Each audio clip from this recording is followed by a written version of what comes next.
We are the restaurant brokers, and we sell restaurants. We started the nation's largest restaurant brokerage firm over a decade ago.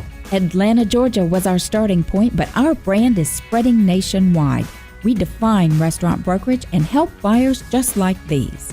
Our dream, our goal, open up a restaurant, loving life, serving people breakfast and lunch, and then enjoying the rest of the day with them and ourselves. Buying an existing restaurant, leasing a closed restaurant space, or purchasing a restaurant franchise.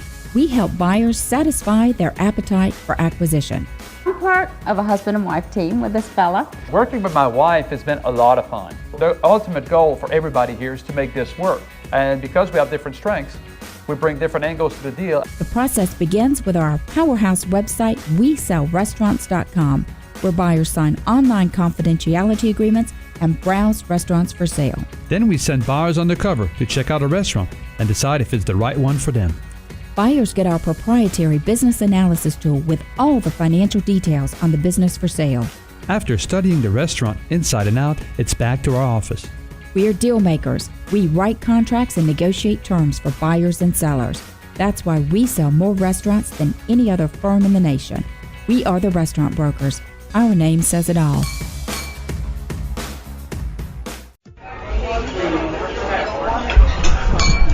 Okay, you're back on the air with the restaurant brokers, Eric and Robin Gagnon, and today we have been talking about how to expand your business, your restaurant business, through social media. We have had great guests, Hannah Carroll from Green Olive Media, Kelly O'Brien from Krispy Kreme, and the brand strategist for social media behind Peter Piper Pizza, Hallie Wright. So, Eric, what do you think about all the learnings from social media today? It occurs to me, I have to think about this really. Do our restaurateurs need to try to go it alone or bring in an expert to help them? Robin, I think, first of all, I'd like to thank everybody, because one of my biggest fear for the show today was that our guests would not speak in more than 140 characters. So I'm so glad they were so full of knowledge and talked so much about the information today. I think, it is, the more I listen to our guests today, it may be something that you need help with. But the payoff, I mean, you're talking about, Krispy Kreme, 9 million people engaged, 4 million people like their brand. I mean, these numbers are phenomenal. Okay, you're not Krispy Kreme, but there's numbers out there that would probably react, and a lot of the how to do it today. We talk a lot of, our guests give so much information about how to do this. I mean, first, listen to your fans and engage with them. I mean, you've got to engage. So it's not just about, putting your wings on special or releasing something. And even if you do that, you want them to talk about it, like, okay, do you think that's a good deal? Did you like this dish? Are you planning on coming in? You have to ask a question and kind of respond to it. Is that what I'm taking out of this? Yeah, the engagement factor is the big piece, and that really is what helps you grow. And I will say, everybody mentioned this, and it really cannot be overemphasized, particularly the food industry.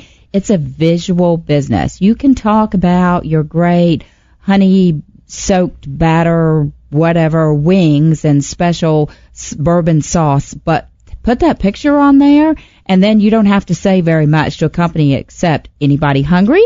You're going to get some responses on Twitter. You're going to get some feedback on Facebook and Instagram of these different places. And I really cannot overemphasize, and particularly now, a smartphone. If you don't have one, go get one right now, because the quality of the pictures is amazing. And just take pictures of your food. If you do nothing else and you walk away with nothing else from today, the reality is every single one of you can be publishing to social media sites in the next 15 minutes with nothing more than your smartphone and your menu, what you're already serving up. I agree. And I mean, a couple of years ago, I remember Robin and I went to the NRA show, and we went to a social media presentation, and one of the experts there talked about 2 years ago about this is about a two-way street. You have to find out more about your fans as well as about you. So it's not all about you, like me.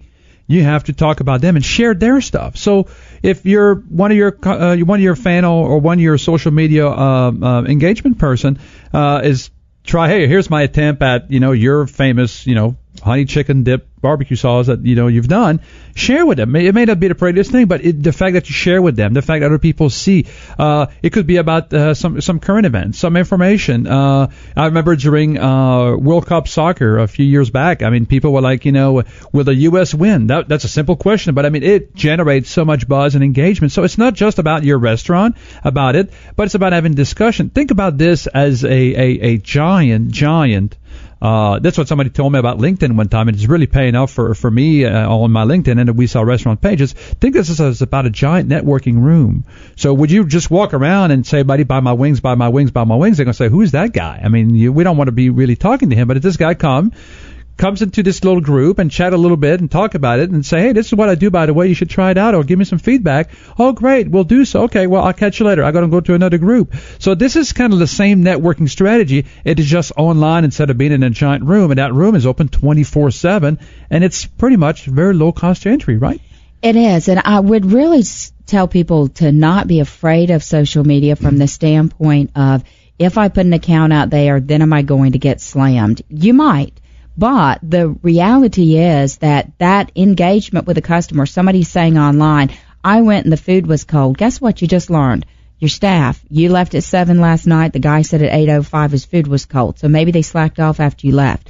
2, you get the chance to get in and get that customer. And one person said pull them offline. Somebody else said you might want to deal with it online. But it gives you an opportunity to nip that right in the bud right then, and you may turn lemons into lemonade with a better customer service story on the back end of it, which is what the story I was telling about the pizza place in my neighborhood recently. Yeah. And I think, for those of you that may have some things out there, say, well, I have a Facebook, have Twitter, we haven't touched it, or we just use it, once a month or something. Take it down. Nothing makes me crazier to go see a Twitter feed that hasn't been touched in a year and a half. Take it down, or take the opportunity to relaunch it.